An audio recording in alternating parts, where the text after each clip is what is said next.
Well, we've already started nerding about gear, so we must be in the studio shooting some stuff. We have our good friend Ryan Morgan here today from Misery Signals. Thanks a lot for being here, man. Oh, dude, it's my pleasure. We were all at the show last night, and they're doing the farewell tours. I guess there's a couple different segments. Yeah. And it felt like it last night, but you were saying this is kind of some of the best shows you guys have done. Yeah, man, it's been pretty incredible how people have shown up. Like once we announced it as like the final tour, got a lot of like people being like no, and a lot of people being like this is gonna be awesome, you know. So like it's I think it being the last thing changes the landscape of it a lot. Totally. It's like the you don't know what you got until it's gone type mentality. Yeah. And I feel like that often is what happens with these things. And then there will be so much hype afterward, and you'll be like, should we do this again?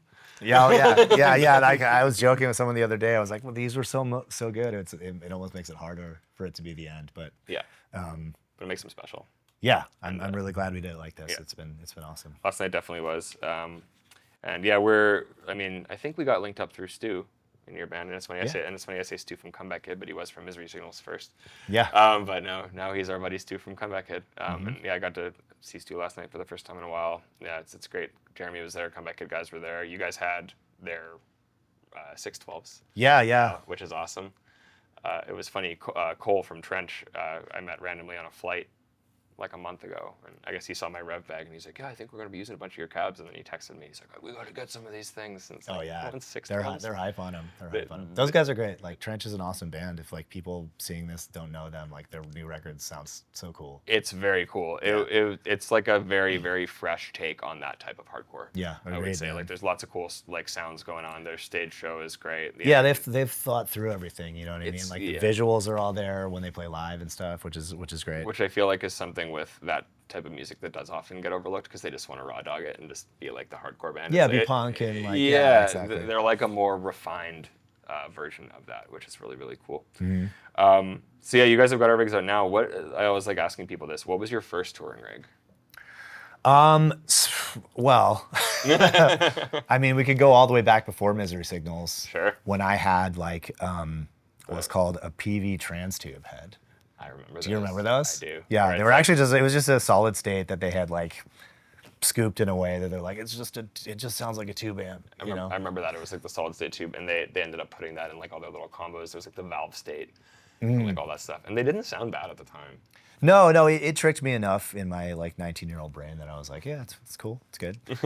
But again, I wasn't super particular back then, and it was just kind of what was in my world and what I could afford and what I could get my hands on and get the job done. So that led into getting into the 5150 world, because like the majority of Misery Signals, I've been on a 5152 or the 6505 version. The Plus for sure. Yeah, I remember the last times I saw you guys back in the day. I saw you guys the first time was with Architects.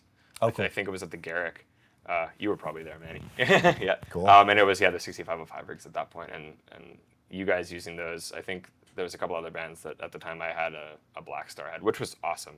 Yeah. But like all the guys I was watching were using the 5150s, and that was when I decided to get one. And then it was like, oh yeah, this is definitely the flavor of gain that I like. You know. Yeah, man. There's something about it. It does the thing that it does. Yeah. Was Stu on Rectos, or was he? Yeah, he's always been a rectifier guy. Yeah. Yeah. So you guys have kind of had that contrast, which is nice. Yeah, and he has a really old one. I think he has a really old dual, and it's just like it doesn't sound a lot like the ones that I hear now. I don't know. It's just what era it's from, but I know it's quite old. It's a certain revision. I know, like Dorian and Derek could maybe correct me, but I think it's the revision F ones from the 90s that are supposed to be. There's something about them. Like I don't even know what one they're on now, but yeah, I've always been the same way. Like there's something about the mid-range character of a 5150 that for the type of tones that we like for that type of stuff, where it allows it to cut and be clear, but not too abrasive. And the 5150 definitely had always done that for me. Yeah, and it's I find that it's shaped the way I play a little bit, just in the way it kind of compresses in its own way. That it's like when I don't have that, I'm like trying to adjust. You know what I mean? And you were able to get some good clean tones out of it too, which is kind of something. That was the challenge. That was always the challenge. Yeah, it was like the gain channel's great, and then you go to the clean. It's like, all right, how can I take? You kind of have to play different in your hands. Yeah, it's so there, just so there in the attack. I don't even know if it's meant to be a clean channel. Or and mine, I had one, the one I played for the longest time was also so bright on that channel. I think something was literally wrong with it, but I took it to a guy who couldn't, he's like, I just think it's like, It's just this is special. what's up. But I would like take the high and just be like, Nope. presents. You know. We're out of here. Yeah. So There's it could just be component variants or something, because like Yeah. there's one revision 2 Revv that we have here. It's actually Derek's personal one, and like we cannot figure out why it sounds better than any of the other revision 2s that we made. And Dan took it apart, he scoped the whole thing, and he's like, yeah. it just could be like the batch of components that was in the sample, or your SLO Dorian that was broken. Like we brought Dorian's SLO in and compared it to the one here, and Dorian sounded so much better. And same thing, we got Dan to look into it, and he discovered that it wasn't grounded properly. And that was actually what was. And that's what that was the one that sounded better wasn't grounded properly. And then he fixed it, and it sounded like the one that didn't sound as good. And he put it back, and it was something with it where he's like, "Nah, we're just leaving it, man. Like it doesn't matter what it is, right? Like sometimes it just sounds good. It sounds good. So Yeah. cool. And now you guys have the 120s out on this tour. I guess you're using those with the quad cortexes. Stu is, but I'm using the head. Oh, really? Cool. Yep. So you're using that just with your pedals. What's on your board?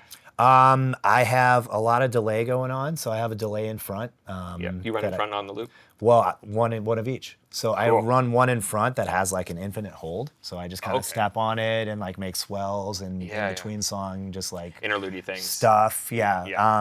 And then I have delay also in the delay and reverb and like a big sky in the loop. And that's the stuff that's more like that's so much clearer when you're actually doing the busier stuff. Like that's, you Totally. can get that, and then Totally. there is something to be said though for having an analog delay in front, where you can get it to do like the oscillating thing into the preamp where it starts to break up. Like you can't do that the same way in the loop. So that's cool that you're doing that, because I actually do the same thing where my Strymons are in the loop and there's a carbon copy in front. Cool. With Yeah, a little yeah. MXR, and I've had that carbon copy for, I think it's the oldest pedal I've had now. When I do holds with it as well, I've put it in front of the gate.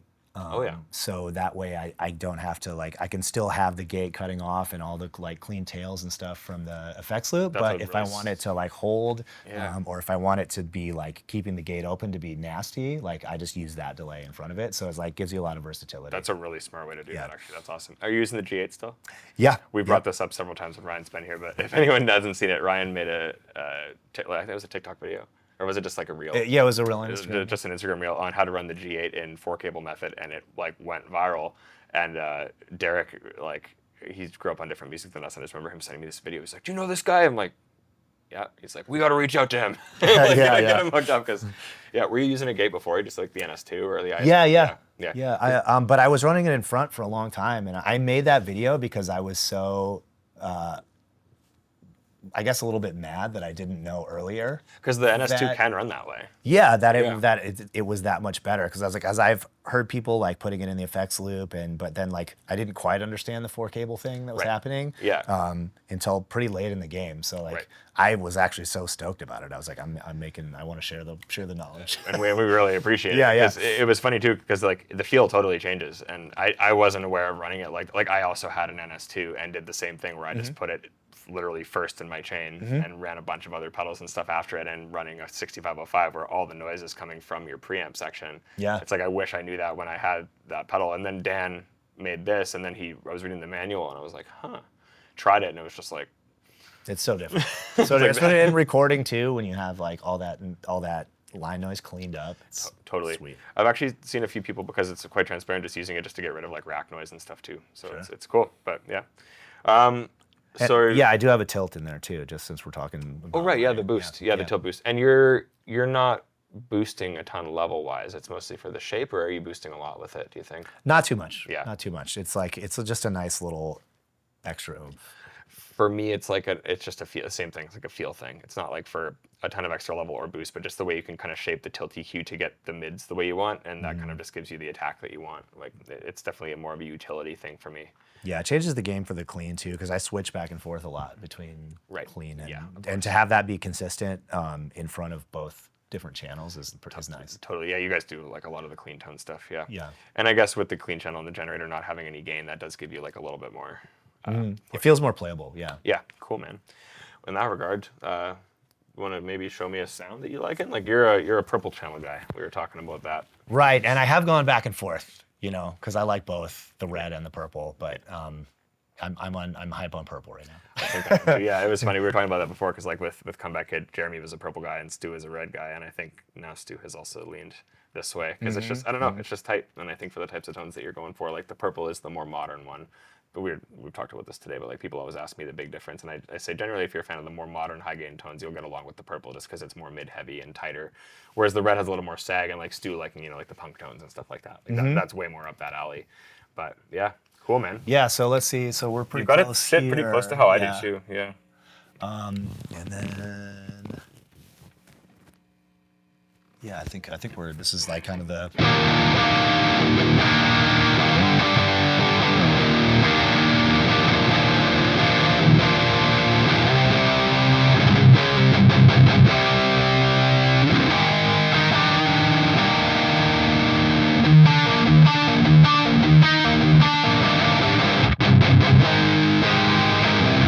Sweet. yeah, it's such a great amp. And that's without thanks, man. That's without the tilt boost too, eh? Like, Yeah, that was no boost, just Yeah. straight from the head. Crazy. It's funny because like you're using pretty much the same settings that I do, like bright cut, red with the gate, but you've got it dialed a lot fatter than I do, and I think I like it. I think I might have to try doing that now because it sounds beefy. Like as far as how much depth I'm putting in here? Yeah, or totally. Like, It fattens it up a bunch, and it's making me realize for those types of tones that I should probably try that. That's really cool. Are you boosting it at all with anything else, like a tube screamer or anything like that? Or? No, just the tilt. That's awesome, man. Cool.